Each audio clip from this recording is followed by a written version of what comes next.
Pulikat or muscle cramps at night.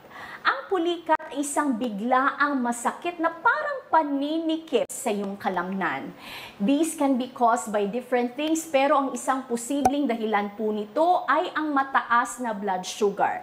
Nabasa ko sa comment section sa previous videos natin, ang iba sa inyo ay hindi nakakatulog na mabuti dahil nakakaranas kayo ng pulikat.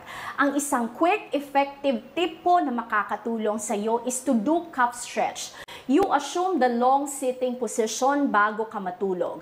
Maglagay ka ng towel sa iyong paa and then try to pull it towards you. This way po, ma-stretch mo ang iyong calf muscles. I-hold mo ito ng 15 seconds at ulitin mo ito 2 times sa isang binte. Mas mainam na gagawin mo ito sa 2 mong binte para makaiwas sa pulikat habang ikaw ay natutulog.